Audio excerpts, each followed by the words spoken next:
खजाने की तलाश में आए कुछ लोग गलती से एक ऐसी प्राचीन ताबूत खोल देते हैं जिसमें हजारों सालों से एक खतरनाक मम्मी कैद थी। जैसे ही वह जागती है, वहाँ मौजूद हर काली और प्रेत शक्ति भी जाग उठती है और शुरू हो जाता है मौत का एक ऐसा खेल जहाँ हर कदम पर खतरा है और भाग निकलने का कोई रास्ता नहीं। अब बस सवाल ये है कि क्या ये लोग जिंदा बचकर यहाँ से निकल पाएंगे? तो कहानी की शुरुआत करीब 3000 साल पहले फिरौन के दौर से हुई। ये वो समय था जब फिरौन के पास अनसुना नाम की एक बेहद खूबसूरत रानी थी। वो इतनी खूबसूरत थी कि अगर फिरौन के अलावा कोई उसे छूता तो उसकी सजा सिर्फ मौत होती थी। लेकिन किसी ने भी नहीं सोचा था कि महल का पुजारी इम्होटेप पहले ही उसके साथ गलत संबंध बना चुका है। एक दिन जब दोनों गुप्त कमरे में साथ थे, तभी अचानक फिरौन महल लौट आया। जैसे ही वह कमरे में घुसा, इम्होटेप तुरंत छिप गया। लेकिन अनसुना के शरीर पर बिगड़े हुए निशानों को देखकर उसे सब समझ आ गया। हालात बिगड़ते देख इम्होटेप अचानक सामने आया और उसने राजा की तलवार निकाल ली। फिरौन कुछ समझ पाता उससे पहले ही अनसुना ने खंजर से हमला कर उसे मौत के घाट उतार दिया। महल में गूंजती उसकी चीखों के बीच सैनिक वहां पहुंच गए। खतरा भांपते ही इम्होटेप के लोग उसे तुरंत वहां से लेकर भाग निकले। अनसुना जानती थी कि अब उसका बचना नामुमकिन है, इसलिए उसने खुद ही खंजर उठाकर अपनी जान ले ली। उधर रात होते ही इम्होटेप महल से भाग निकला और भागते वक्त ही वह अनसुना की लाश को अपने साथ ले गया। उसे फिर से जिंदा करने की चाह में वह उसे लेकर सीधे रेगिस्तान के बीचों बीच बसे हमुनाप्टरा पहुंचा। ये वही जगह थी जहां अनगिनत खजाना और रहस्यमयी काली शक्तियां छिपी हुई थी। वहीं से इम्होटेप ने एक काले जादू वाली पुस्तक निकाली। जैसे ही उसने पुस्तक में लिखे जादुई मंत्र पढ़ने शुरू किए, तभी अचानक पानी के भीतर से एक काली आत्मा धीरे धीरे उभरकर लाश की तरफ बढ़ने लगी। लेकिन जैसे ही यह रस्म पूरी होने वाली थी, तभी अचानक फिरौन के सैनिक वहां घुस आए और सब कुछ तहस नहस कर दिया, जिससे अधूरी रह गई आत्मा घबराकर वापस पानी में लौट गई। इसी बीच सभी पुजारियों को पकड़ लिया गया और उन्हें एक बेहद खौफनाक सजा सुनाई गई। लेकिन इम्होटेप के लिए तय सजा और भी भयानक थी। सबसे पहले उसके शरीर को जिंदा ही मम्मी बनाया गया। फिर उसके ऊपर कई सारे जिंदा कीड़े छोड़ दिए गए। वो कीड़े धीरे धीरे उसका मांस नोचते रहे। वह तड़पता रहा, लेकिन उसे मौत तक नसीब नहीं हुई। सबको लगा कि यह उसका अंत है, लेकिन यही उसकी असली शुरुआत थी। सैनिकों ने बिना वक्त गवाए इम्होटेप को उसी हालत में एक ताबूत में बंद करके दफना दिया। धीरे धीरे समय बीतता गया और जल्द ही साल 1923 आ गया। अब हमुनापत्रा खजाने की तलाश करने वालों के लिए एक डरावना सपना बन चुका था। लालच में हजारों लाखों लोग वहां पहुंचे, लेकिन एक बार अंदर जाने के बाद कोई भी जिंदा वापस नहीं लौटा, क्योंकि वहां कुछ ऐसी काली ताकतें मौजूद थीं जो लोगों को हमेशा के लिए वहीं रोक लेती थी। फिर भी कुछ लोग इस खतरे से बेखौफ थे, जिनमें से एक इवलिन और उसका भाई जोनाथन भी था। जोनाथन को किसी तरह उस काली पुस्तक को खोलने वाली चाबी मिल चुकी थी और उसी के अंदर एक रहस्यमयी नक्शा छिपा था जो सीधे हमुनापत्रा का रास्ता दिखाता था। दोनों तुरंत उस नक्शे को म्यूजियम के हेड के पास ले गए, लेकिन एक छोटी सी गलती में नक्शे का एक बड़ा हिस्सा जलकर राख हो गया। लेकिन मुश्किल यह थी कि नक्शे का वही खास हिस्सा जल गया जिसमें हमुनापत्रा की असली लोकेशन थी। लेकिन इसके बावजूद भी वे रुके नहीं और सीधे काहिरा की जेल पहुंच गए। वहीं उन्होंने ओकॉनल को ढूंढ निकाला, क्योंकि यह नक्शा असल में उसी से मिला था और सबसे बड़ी बात, उसे पूरा रास्ता भी याद था। इसलिए खजाने को आधा आधा बांटने की शर्त पर ओकॉनल हमुनापत्रा जाने को तैयार हो गया और उसकी अगुवाई में एक टीम बनाई गई, जिसके बाद सभी खजाने की तलाश में जहाज से हमुनापत्रा निकल पड़े। लेकिन उसी जहाज में एक अमेरिकी टीम भी मौजूद थी, जिसका मकसद भी हमुनापत्रा के खजाने तक पहुंचना था। उस टीम को बेनी लीड कर रहा था, जो कभी ओकॉनल का ही साथी रह चुका था। जैसे ही उसकी नजर ओकॉनल पर पड़ी, उसने चुनौती देते हुए कहा कि वो सबसे पहले खजाने तक पहुंचकर दिखाएगा। इसी दौरान अचानक डेक पर रहस्यमयी पैरों के निशान दिखाई दिए, जैसे कोई समंदर से निकलकर जहाज पर आया हो। उधर केबिन में इवलिन अपने बाल ठीक कर रही थी और जैसे ही वह झुककर कुछ उठाने लगी, तभी अचानक काले कपड़े पहने आदमी ने उसका गला दबा दिया। जैसे ही उसने टेबल पर रखा नक्शा देखा, तभी अचानक ओकॉनल वहां आ गया। उसने बिना एक पल सोचे उस आदमी पर गोलियां चलानी शुरू कर दी। इसी बीच इवलिन ने तुरंत मोमबत्ती से उसकी आंखों पर वार किया और इस अफरा तफरी में दोनों किसी तरह वहां से निकलने में कामयाब हो गए। देखते ही देखते पूरे जहाज में आग फैल गई और चारों तरफ चीख पुकार मच गई। हर कोई अपनी जान बचाने में लगा था और हालात पूरी तरह बेकाबू हो चुके थे।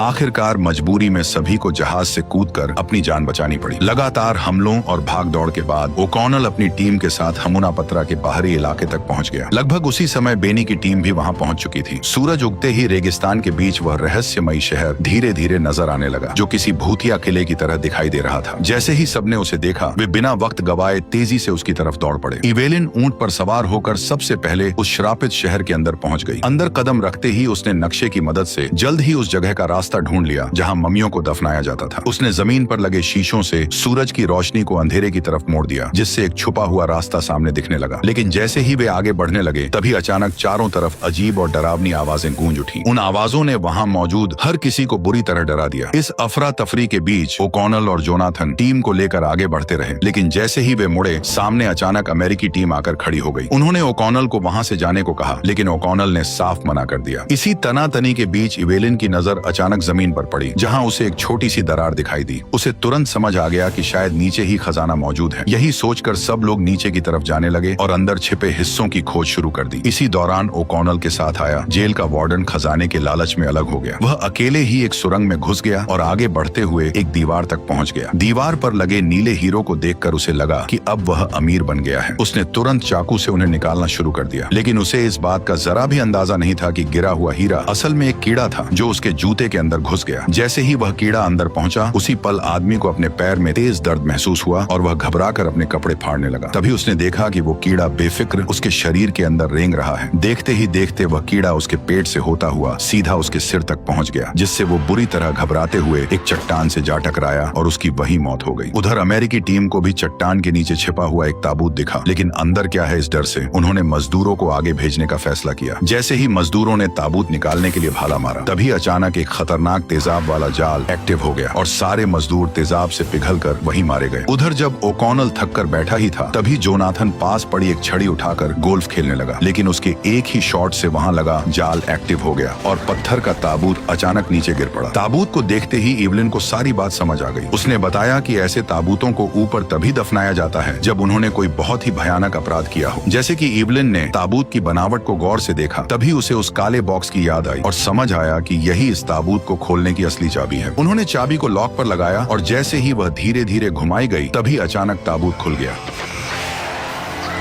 अंदर रखी मम्मी को देखकर पता चला कि वह 3000 साल से ज्यादा पुरानी थी, लेकिन अभी भी उसका शरीर पूरी तरह ठीक था, मानो वह अभी अभी मरी हो। तभी ओकॉनल ने ताबूत के ढक्कन पर गहरे खरोंच के निशान देखे, जिससे साफ हो गया कि उसे जिंदा ही ताबूत में दफनाया गया था। उधर दूसरी तरफ अमेरिकी टीम को एक छिपे कमरे में एक रहस्यमयी संदूक मिल गया। जैसे ही एक समझदार आदमी ने उस पर लिखी प्राचीन भाषा को पढ़ना शुरू किया, तब उसे पता चला कि जो भी इस संदूक के अंदर मौजूद पुस्तक को निकालकर पहला मंत्र पढ़ेगा, तभी 3000 साल से ताबूत में सोई मम्मी जाग उठेगी और सबके लिए मौत बन जाएगी। ये सुनते ही डरपोक बेनी चिल्लाते हुए बोला कि श्राप सच होने वाला है और तुरंत वहां से भाग गया। जब बाकी 4 लोगों ने संदूक खोला, तो घने धुएं के बीच उन्हें वही काले जादू की पुरानी पुस्तक दिखाई दी। इसी दौरान एक आदमी ने संदूक को ठोकर मार दी और उसके अंदर छिपे रहस्यमयी कलश बाहर निकल आए। ये देखकर सभी की आंखें चमक उठी और उन्हें लगा कि यही असली खजाना है। इसलिए उन्होंने बिना सोचे समझे एक एक कलश अपने पास रख लिए। रात में जब एवलिन वहां से गुजर रही थी, तब उसने देखा कि वही आदमी उस पुस्तक को खोलने की कोशिश कर रहा है। ये देखकर उसके दिमाग में एक आइडिया आया। जब कैंप के बाकी लोग सो गए, तब एवलिन चुपके से वहां पहुंची और उसने वह पुस्तक चुरा ली। उसने चाबी की मदद से उसे खोला और अनजाने में ताबूत में सोई मम्मी को जगाने वाली पहली लाइन पढ़ दी। सदियों से सोया है जो,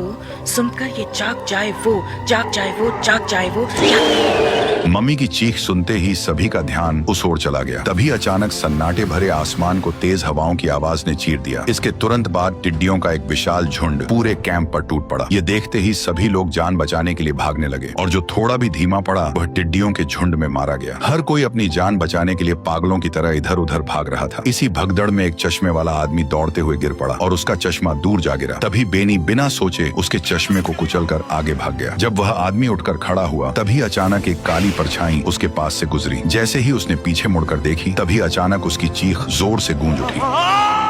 दूसरी तरफ ओकॉनर और उसके साथी भागते हुए एक जगह पहुंचे ही थे कि जमीन अचानक जोर से हिलने लगी। उनके सामने मिट्टी उभरने लगी और अगले ही पल अनगिनत कीड़े बाहर निकल आए। ये देखकर तीनों डर से कांप उठे। अपनी जान बचाने के लिए वे सब पूरी ताकत से वहां से भागने लगे, लेकिन अचानक भागते भागते तीनों अलग अलग हो गए। इसी दौरान एवलिन गलती से एक छिपे हुए दरवाजे के अंदर जा पहुंची। वहीं उसकी मुलाकात अमेरिकी टीम के उस चश्मे वाले आदमी से हुई, लेकिन जैसे ही वह उसके पास जाने लगी, तभी सामने का मंजर देखकर वह बुरी तरह डर गई। उसने देखा कि उस आदमी की आंखें और जीभ निकालकर इम्होटेप के शरीर पर लगा दी गई थी। ये देखकर एवलिन डर के मारे पीछे हट गई, लेकिन हैरानी की बात यह थी कि इम्होटेप ने उस पर हमला नहीं किया, बल्कि उसने इवलिन को देखकर भारी आवाज में अनसुना का नाम पुकारा। तभी ओकॉनल वहां आ पहुंचा। जैसे ही उसने इवलिन का हाथ पकड़ा, तभी इम्होटेप गुस्से से भड़क उठा, लेकिन तभी ओकॉनल ने उस पर शॉटगन से हमला कर दिया। इसके बाद दोनों तेजी से बाहर की तरफ भागे, लेकिन जैसे ही वे दरवाजे तक पहुंचे, तभी काले कपड़ों में कुछ लोगों ने उनका रास्ता रोक लिया। उन्होंने चेतावनी दी कि इम्होटेप को किसी भी इंसानी हथियार से खत्म नहीं किया जा सकता। इसलिए उन्होंने कहा कि अगर जान बचानी है तो तुरंत यहाँ से निकल जाओ। दरअसल ये काले कपड़े पहने लोग फिरौन के वंशज थे, जिनका काम इम्होटेप को जागने से रोकना था, लेकिन इंसानों के लालच ने सब कुछ बिगाड़ दिया। उधर दूसरी तरफ बेनी रास्ता भूल गया और अकेला इधर उधर भटकने लगा। तभी अचानक इम्होटेप उसके पीछे आकर खड़ा हो गया। ये देखकर बेनी डर के मारे कांप उठा और अपनी जान बचाने के लिए वह अलग अलग लॉकेट निकालकर मंत्र पढ़ने लगा। लेकिन जब इससे भी कुछ नहीं हुआ तो उसने अपने सारे लॉकेट एक साथ निकाल लिए, लेकिन इसका इम्होटेप पर कोई असर नहीं हुआ। जैसे ही वह उसे मारने वाला था तभी अचानक वह रुक गया, क्योंकि उसे समझ आ गया कि बेनी उसके बहुत काम आ सकता है। इसलिए उसने बेनी को कई सोने के सिक्के देकर अपना साथी बना लिया। फिर इम्होटेप के कहने पर बेनी उसे चश्मे वाले आदमी के पास ले गया। दरअसल अपना असली शरीर वापस पाने के लिए इम्होटेप को उन 4 लोगों को ढूंढना था जिन्होंने पवित्र कलश चुराए थे, ताकि वो उनका खून पीकर खुद को ठीक कर सके। जैसे ही उसने अपना पहला शिकार किया तभी अचानक शहर के ऊपर आसमान अचानक काला पड़ गया और आग के गोले बरसने लगे, जिससे पूरा शहर आग की चपेट में आ गया। ओकॉनर ईवलिन को लेकर जल्दी से सीढ़ियां चढ़कर चश्मे वाले आदमी के कमरे तक पहुंचा, लेकिन वहां जाकर पता चला कि वह पहले ही सूखकर मम्मी बन चुका था। उसी के पास खड़ा इम्होटेप फिर से अपनी शक्ति हासिल कर रहा था। जैसे ही वह पूरी तरह जागा, उसका शरीर बेहद मजबूत हो गया। ओकॉनर ने पूरी ताकत से हमला किया, लेकिन उसका एक भी वार इम्होटेप का कुछ नहीं बिगाड़ सका। तभी अचानक इम्होटेप ने उसे एक झटके में दूर फेंक दिया, जिससे ओकॉनर जमीन पर गिर पड़ा। इसके बाद इम्होटेप धीरे धीरे इवलीन के पास आया, मानो जैसे वह उसे चूमना चाहता हो। लेकिन ठीक उसी समय अचानक एक बिल्ली वहां आ गई। उसे देखते ही इम्होटेप का पूरा शरीर एक तेज हवा के भंवर में बदल गया और घबराकर वहां से भाग निकला, जिससे इवलिन बाल बाल बच गई। तभी इम्होटेप को रोकने का तरीका ढूंढने के लिए ओकॉनर और उसके साथी म्यूजियम पहुंचे। वहां उन्हें पता चला कि इम्होटेप बिल्लियों से इसलिए डरता है क्योंकि मिस्र में बिल्ली को रक्षक माना जाता है और उसकी मौजूदगी उसके लिए सबसे बड़ा खतरा है। लेकिन बिल्ली भी उसे तब तक ही रोक सकती थी जब तक वह अपनी पूरी शक्ति वापस नहीं पा लेता, और यह शक्ति उसे तभी मिलेगी जब वह उन लोगों का खून और शरीर चूस लेगा जिन्होंने पवित्र कलश चुराए हैं। इसके बाद उसका सिर्फ एक ही मकसद बचेगा, अनसुना को दोबारा जिंदा करना। इसलिए उसने इवलिन को पहले ही बलि के रूप में चुन लिया था। जैसे जैसे इम्होटेप की ताकत बढ़ती गई, पूरे शहर में अंधेरा फैलने लगा। इसी बीच ओकॉनर की टीम तुरंत हरकत में आई और उन बाकी अमेरिकियों को ढूंढने लगी जिन्होंने पवित्र कलश अपने पास रखा था। लेकिन तभी जब वे एक अमेरिकी आदमी तक पहुंचे, तभी अचानक एक चीख गूंज उठी और इम्होटेप ने उस अमेरिकी का पूरा खून चूस लिया। साथ ही उसने पवित्र कलश भी अपने कब्जे में ले लिया। जब एक एक करके कलश चुराने वाले मारे जाने लगे, तब इम्होटेप रेत के भंवर में बदलकर इवलिन के कमरे में पहुंच गया और अपने वश में करने के लिए वो उसे चूमने लगा। लेकिन ठीक उसी वक्त ओकॉनर एक बिल्ली लेकर वहां आ गया। बिल्ली को देखते ही इम्होटेप रेत के तूफान में बदलकर तुरंत खिड़की से फरार हो गया और इवलिन किसी तरह बच गई। अब सब समझ चुके थे कि इम्होटेप को रोकना जरूरी है, इसलिए उसे खत्म करने के लिए सबने म्यूजियम जाने का फैसला किया। वहां उन्हें एक प्राचीन पत्थर की तख्ती मिली जिस पर ऐसी भाषा लिखी थी जो आम इंसान की समझ से बाहर थी, लेकिन इवलिन उस भाषा को समझती थी। इसलिए उसने आगे आकर उस भाषा को ध्यान से पढ़ा, जिसमें बताया गया था कि जैसे काली पुस्तक के पहले मंत्र के पढ़ने से इम्होटेप जागा था, वैसे ही अगर हमुना पत्रा में छुपी स्वर्ण पुस्तक का पहला मंत्र पढ़ दिया जाए तो इम्होटेप वापस उसी कब्र में कैद हो जाएगा। जैसे ही उन्हें इम्होटेप को खत्म करने का तरीका मिला, तभी अचानक भीड़ एक साथ इम्होटेप का नाम चिल्लाते हुए म्यूजियम की तरफ बढ़ने लगी। असल में इम्होटेप ने काले जादू से पूरी भीड़ को अपने वश में कर लिया था और अब वह सीधे म्यूजियम पर हमला करने वाली थी। ये नजारा देखते ही जोनाथन तुरंत गाड़ी की तरफ भागा और जैसे जैसे बेकाबू भीड़ पास आती गई, ओकॉनर और बाकी लोग जल्दी से कार में बैठकर वहां से भागने निकले। लेकिन बीच रास्ते में भीड़ पागलों की तरह कार पर टूट पड़ी और उन्हें चारों तरफ से घेर लिया। इसी बीच अचानक भीड़ ने एक अमेरिकी को खींचकर जमीन पर पटक दिया। तभी इम्होटेप भीड़ के बीच से बाहर आया और अगले ही पल उसने आखिरी पवित्र कलश रखने वाले आदमी का भी खून चूस लिया, जिससे उसे उसकी पूरी ताकत वापस मिल गई। उधर ओकॉनर की टीम भी चारों तरफ से घिर चुकी थी और बचने का कोई रास्ता नहीं बचा था। इसलिए इम्होटेप ने शर्त रखी कि अगर इवलिन उसके साथ चलेगी तो वो उसके साथियों को छोड़ देगा। कोई और रास्ता न देखकर इवलिन उसके साथ जाने को तैयार हो गई, लेकिन जाते जाते इम्होटेप ने अपना वादा तोड़ दिया और बाकी सभी को खत्म करने का हुक्म दे दिया। जब बचने का कोई रास्ता नहीं बचा, तब ओकॉनर ने समझदारी दिखाते हुए नीचे का मैनहोल ढक्कन खोल दिया और सबको साथ लेकर तेजी से सीवर के अंदर कूद गया। इसी दौरान म्यूजियम का मैनेजर उन्हें बचाने की कोशिश में पागल भीड़ के हाथों मारा गया। ओकॉनर और बाकी लोग अब समझ चुके थे कि इम्होटेप अनसुना को जिंदा करने के लिए सीधे हमुना पत्रा ही जाएगा। इसलिए इवलिन को बचाने के लिए वे तुरंत गिजा एयरबेस पहुंचे और अपने पुराने दोस्त फाइटर पायलट विंस्टन से मिले। विंस्टन ने बिना देर किए उनके मिशन में शामिल होने का फैसला किया और सभी को लेकर हमुना पत्रा की ओर उड़ान भर दी। लेकिन प्लेन में जगह कम होने के कारण जोनाथन और टीम लीडर को मजबूरी में विमान के पंखों पर बांध दिया गया। जैसे ही विमान हमुना पत्रा के ऊपर पहुंचा, तभी इम्होटेप की नजर उन पर पड़ गई। उसने उन्हें रोकने के लिए अपने दोनों हाथ उठाए और पूरी ताकत से रेगिस्तान को हिला दिया, जिससे जमीन से रेत की एक 100 मीटर ऊंची दीवार तेजी से विमान की तरफ बढ़ने लगी। विंस्टन ने आखिरी कोशिश करते हुए विमान की रफ्तार पूरी तरह बढ़ा दी ताकि किसी तरह रेत के तूफान से बचा जा सके, लेकिन वे उल्टे इम्होटेप के जाल में फंसते चले गए। इम्होटेप ने अपना बड़ा मुंह खोला और एक ही झटके में विमान को रेत के तूफान में ढक लिया। ये देखकर इवलीन ने अचानक एक कदम उठाया और उसने इम्होटेप को तुरंत चूम लिया, जिससे उसका जादू एक पल के लिए टूट गया और रेत का तूफान बेकाबू होकर नीचे गिरने लगा। इसी बीच इवलीन के चेहरे पर हल्की मुस्कान आ गई, लेकिन तभी विमान पूरी तरह से कंट्रोल खो बैठा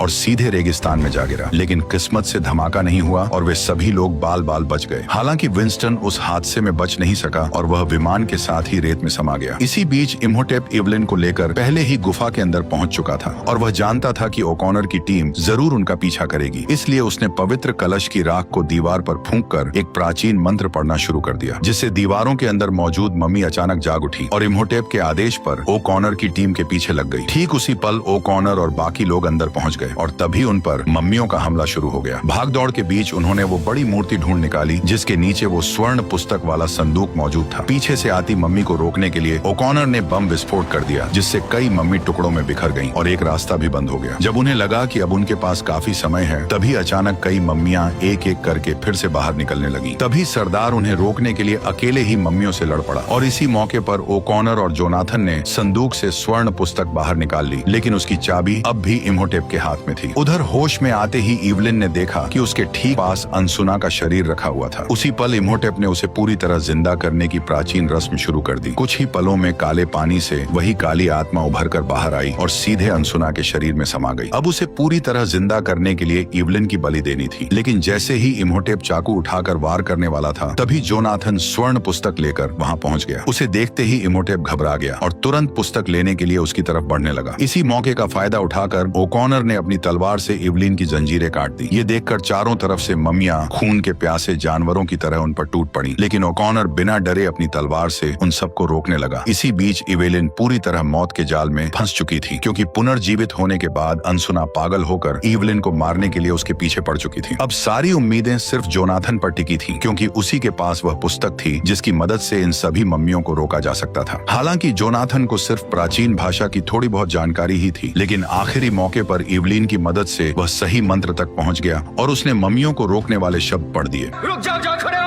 जैसे ही मंत्र पूरा हुआ, सभी रक्षक अचानक रुक गए और वापस सीधे खड़े हो गए। तभी जोनाथन ने रक्षकों को तुरंत अनसुना को खत्म करने का आदेश दे दिया। ये सुनते ही इम्होटेप गुस्से से आग बबूला हो गया और वह तेजी से जोनाथन की तरफ बढ़ने लगा, लेकिन तब तक रक्षकों ने अनसुना को पूरी तरह मार गिराया और यह देखकर इम्होटेप और भी ज्यादा भड़क उठा। गुस्से में उसने आगे बढ़कर जोनाथन का गला पकड़ लिया, लेकिन जैसे ही वो उसे खत्म करने ही वाला था, तभी सही मौके पर ओकॉनर ने वार किया और उसका एक हाथ काट गिराया, जिससे हालात पूरी तरह पलट गए। इसके बाद इम्होटेप ने तुरंत अपना निशाना बदलकर ओकॉनर पर हमला कर दिया, लेकिन इसी बीच जोनाथन ने मौका पाकर चुपचाप उससे वह चाबी निकाल ली जो सब कुछ बदल सकती थी। चाबी मिलते ही इवलिन ने स्वर्ण पुस्तक को खोल दिया और इम्होटेप को खत्म करने वाला मंत्र पढ़ना शुरू कर दिया। ठीक उसी पल ऊपर से आत्माओं का रथ उतरा और एक ही झटके में इम्होटेप की सारी शक्तियां छीन ले गया। अब उसके पास सिर्फ उसका कमजोर शरीर ही बचा था। इसके बाद वह गुस्से में तीनों की तरफ बढ़ा, लेकिन जैसे ही ओकॉनर ने वार किया, तभी तलवार उसके आर पार निकल गई। घायल इम्होटेप लड़खड़ाता हुआ पीछे हटा और सीधे उस काले पानी में जा गिरा, जहां काली शक्तियों ने उसे पल भर में अपने अंदर निगल लिया। जैसे ही सभी ने राहत की सांस ली, तभी अचानक खंडहर के अंदर पत्थर के दरवाजे हिलने लगे। दरअसल लड़ाई के दौरान लालची बेनी अकेले ही खजाने की तलाश में अंदर गहराई तक चला गया था और उसी दौरान उसने गलती से उस जगह के डेंजर सिस्टम को चालू कर दिया था, जिससे विशाल पत्थर के दरवाजे धीरे धीरे बंद होने लगे और हालात और खतरनाक हो गए। आखिर में बेनी हमेशा के लिए उसी सोने के खजाने और भयानक श्रापों के बीच फंस गया। दूसरी तरफ ओकॉनर और उसके साथी पूरी ताकत लगाकर किसी तरह जिंदा बाहर निकलने में कामयाब हो गए। फिर तीनों ऊंट पर सवार होकर सोने से भरा बैग लेकर शहर की ओर निकल पड़े और इसी के साथ द मम्मी पार्ट 1 खत्म हो गया। वैसे अगर आपको पार्ट 2 की भी एक्सप्लेनेशन चाहिए तो कमेंट में जरूर बताना।